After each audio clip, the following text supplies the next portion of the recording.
Saludo para todos, mucho gusto. Mi nombre es Jenny Andrea Higuita, estudiante de Contaduría Pública. Y bueno, procedo a dar respuesta al cuestionario según el rol que yo escogí. Y el rol que yo escogí fue auxiliar contable. En este caso me tocó el número 2. La primera pregunta del cuestionario propuesto es cuáles son las funciones del rol que yo elegí en una empresa real. Lo primero que tenemos que tener en cuenta es que para yo poder tener una excelente o un excelente desarrollo en mi cargo, debo de saber y conocer muy bien las habilidades que yo debo de manejar. Y una de estas habilidades es ese trabajo en equipo, es esa iniciativa, es ser proactivo, es ser prudente, es tener una muy buena orientación del servicio y tener las competencias claramente comunicativas, personales, interpersonales para poderlas desarrollar. En este cargo que yo escogí hay funciones muy específicas y yo quiero mencionar algunas. Una de ellas es la elaboración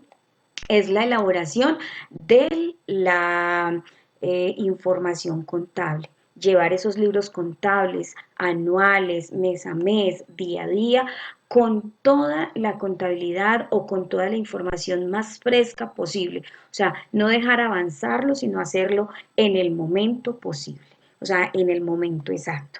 Otra función que me correspondería a mí es tener esos asientos contables, tenerlos al día, generar facturación, hacer esas facturas, hacer todo esto con las características necesarias según la empresa, según la entidad a la cual le vamos a facturar. ¿Cuál sería otra de las, digámoslo así, de las funciones que a nosotros o que a mí me corresponderían? Sería tener una relación con proveedores y con clientes muy estrecha. Debe de ser una relación respetuosa, debe de ser una relación de trabajo para poder tener muy en cuenta en el caso de recuperación de pagos, de recuperación de cartera, es demasiado importante. Lo otro que también tenemos que tener en cuenta es que para nosotros lo que tenemos que tener como una función específica es atender de manera muy ágil, muy amable las llamadas telefónicas que entran a mi departamento, en este caso a mi teléfono, a mi conmutador o al del departamento como tal, al del contador. Estar pues como atentos en eso, recibir correspondencia, entregarla también, esa correspondencia, también manejar esas liquidaciones de seguridad social, la elaboración de nómina, ¿qué más se podría hacer? Revisión de la contabilización de documentos, también podríamos manejar la colaboración continua con el contador público. O sea, él sería mi jefe inmediato, él sería la persona que me va a poner a mí la labor que yo debo de desarrollar teniendo en cuenta que yo soy es un apoyo para él para poder tener una mejor digámoslo así, un mejor desempeño en nuestra labor. Como segundo me preguntan qué es la contabilidad. Para mí la contabilidad es tener todo bajo control. Tener todo bajo control, mis movimientos económicos, tenerlos muy, muy claros y no solamente tenerlos todos bajo control, sino registrarlos, porque es ahí donde yo ejerzo ese control, registrándolos para yo poder saber qué me ingresa, qué gasto o qué me sale y de dónde viene ese dinero que tengo, esas posesiones que tengo y qué pasa o a dónde va el dinero que yo gasto. Entonces, la contabilidad es algo muy bonito, es la forma de tener el control sobre, los movimientos económicos que nosotros tenemos. ¿Para qué sirve? Tan importante como para tener un mejor control de mis finanzas, uno, y en segundo lugar, para tener o tomar la decisión correcta en el momento correcto. ¿Cómo así? En el caso que yo desee invertir, pues al yo tener esa información correcta, cuánto dinero tengo, con cuánto dispongo, si realmente tengo capacidad de endeudamiento, si puedo, si es rentable la inversión, entonces yo voy a poder tomar una muy buena decisión, ¿cierto? Ahora, ¿quiénes son los que están obligados a llevar esa contabilidad? Según el artículo 19 del Código de Comercio nos señala que están obligados a llevar contabilidad de todas sus operaciones diarias conforme a las percepciones legales. Todo aquel que sea considerado comerciante independiente, si se trata de una persona natural o jurídica. En otras palabras, están obligados a llevar contabilidad todas las personas jurídicas privadas y quienes realizan una actividad económica, sea una actividad económica organizada o sea una actividad económica con titulares o sea de una empresa, de un establecimiento comercial, sea de industria, sea agropecuario o sea aún de servicios. Entonces todos estos son los que están obligados a llevar esa contabilidad, ¿cierto? ¿Qué ventajas tiene una persona con conocimientos contables? Para mí es demasiado importante saber esto. Y lo primero que tenemos que tener, como decíamos ahorita, es la toma de decisiones. Tiene una ventaja grandísima. Puede tomar la decisión sabiendo con certeza que va a salir bien el negocio, que se van a dar las cosas porque contás y miras antes de hacer esa inversión, miras todos los riesgos, miras todos los beneficios, todo lo que podés tener a la mano para poder tomar una muy buena decisión. En segundo lugar, tener una independencia laboral. Todas las personas que tienen un conocimiento contable pueden tener una independencia laboral. ¿Cómo? Como ya conocen cuáles son sus ingresos, cuáles son sus salidas, entonces se organizan de manera de tener con orden y decir, bueno, puedo hacer esto, puedo hacer aquello, porque dispongo de esto. ¿Qué más puede pasar con una persona que tiene conocimientos contables? Puede tener unos ingresos extremadamente altos porque saben qué invertir, sabe dónde gastar, no gasta de más, siempre todo es muy metódico porque el objetivo es tener unos muy buenos ingresos. Y sobre todo, y la más importante, es la certeza en las inversiones, saber muy bien a dónde invertir. ¿Por qué? Porque conoce del tema contable, ¿cierto? Ahora vamos a mirar la importancia que son los activos, los pasivos, el patrimonio, los ingresos y los gastos y que en cada una de estas existen unas cuentas muy, muy importantes, ¿cierto? Entonces, lo primero que tenemos que mirar es el activo. ¿Qué es el activo? Los activos es la parte económica, digámoslo así, es la parte material, es la parte ¿cómo les podría decir? Es la parte dinero, digámoslo así, que tiene la empresa. Eso es lo que nosotros consideramos un activo, es la parte económica, los ingresos, lo que entra a la empresa, lo que entra en el caso de nosotros como personas naturales, lo que me entra, eso se convierte en un ingreso. No es solamente lo que entra económicamente, también en este caso de activos, podemos contar con lo que son carros, motos, casas, terrenos, o sea, todos estos se convierten en activos. En las cuentas del activo, las más importantes o las principales sería la caja. La caja, nosotros entendemos por caja que es el dinero en efectivo que tiene la empresa o en este caso nosotros como personas. Los bancos también sería una cuenta demasiado importante o una de las principales porque es la que nos refleja los depósitos que tenemos bancarios y también cuánto dinero tenemos en los bancos. Las mercancías se convierten en activos porque ya cuando yo las vendo se convierten en ingresos. Entonces, esas mercancías se convierten en un activo. Entonces, en inversiones también. Entonces, por eso se podría ver esto. Los clientes, ¿por qué los clientes? Porque los clientes para nosotros se convertirían en ese activo cuando quizás yo le vendo, cuando él paga, automáticamente mi cliente es un activo. O sea, es la mina que me está generando a mí el dinero. O en este caso clientes o cuentas por cobrar, también se volverían en una cuenta demasiado importante para el activo.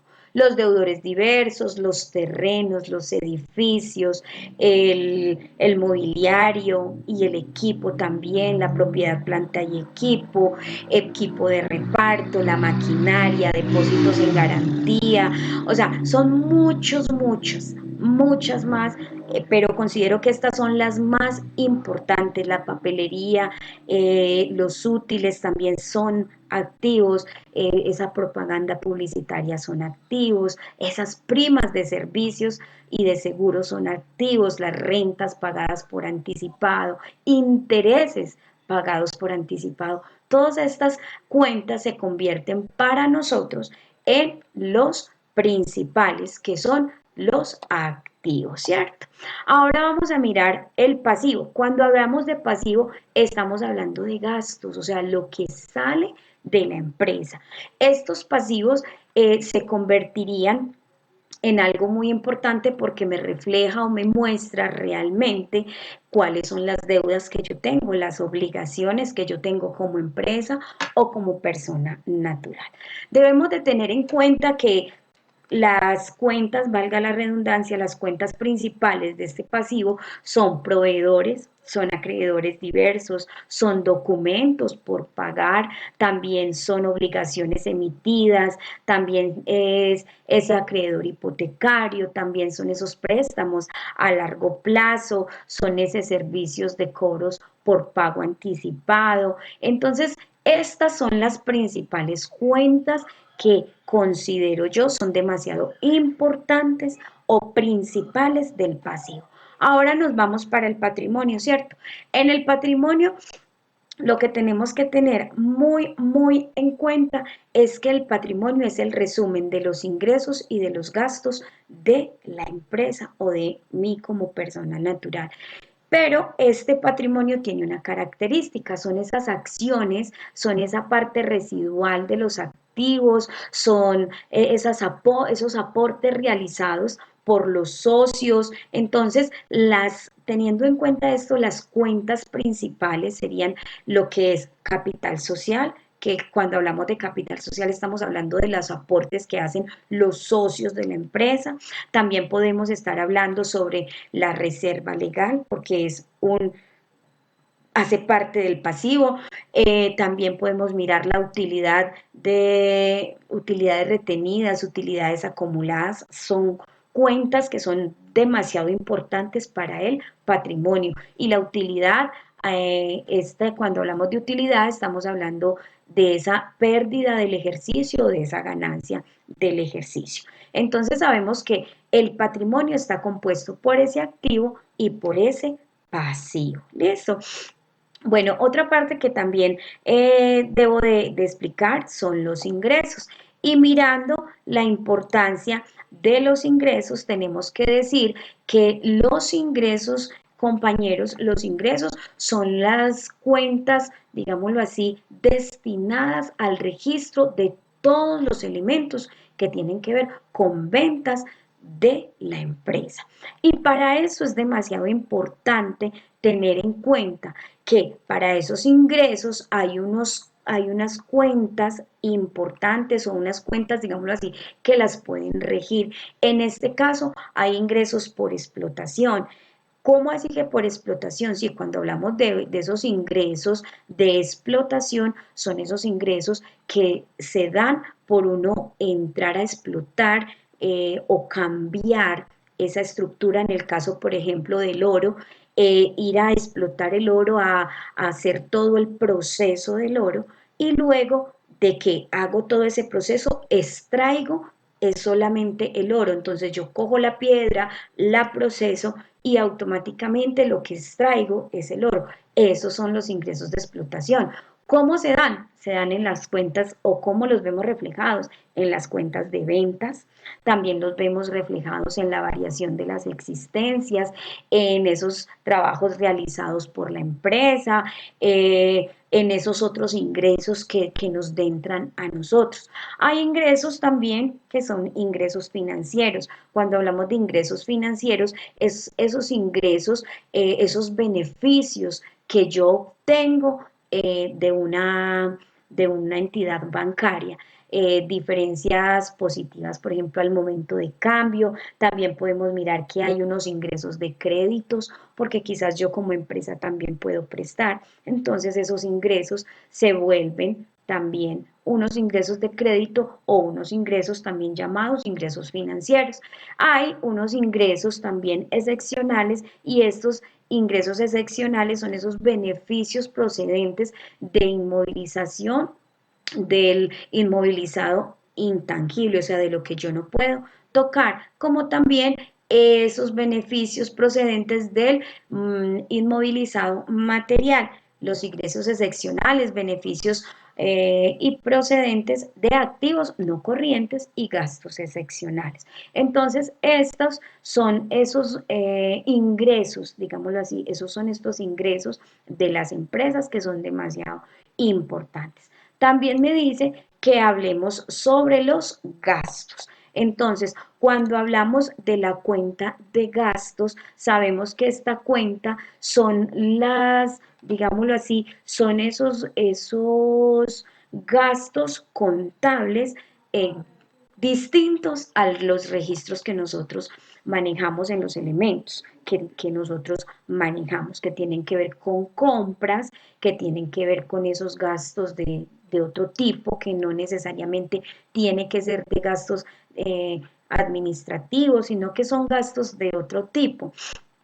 Pero para estos gastos nosotros tenemos que tener en cuenta que esas principales cuentas de gastos son gastos de explotación, que ya lo vemos es reflejado en dónde, en lo que son compras, en lo que son servicios exteriores, en los que son tributos, en lo que son gastos de personal y en lo que son otros gastos. Y están esos gastos financieros, intereses a las obligaciones, intereses a las deudas, pérdidas por valoración de instrumentos financieros, por su valor razonable, intereses por descuentos de efectos, diferencias negativas del cambio, pérdidas en participación y en los valores representativos de una deuda. Entonces miremos que son muy importantes. También encontramos esos gastos, otra cuenta, que son gastos de explotación, pérdidas porcentuales de la inmovilización tangible y también esas pérdidas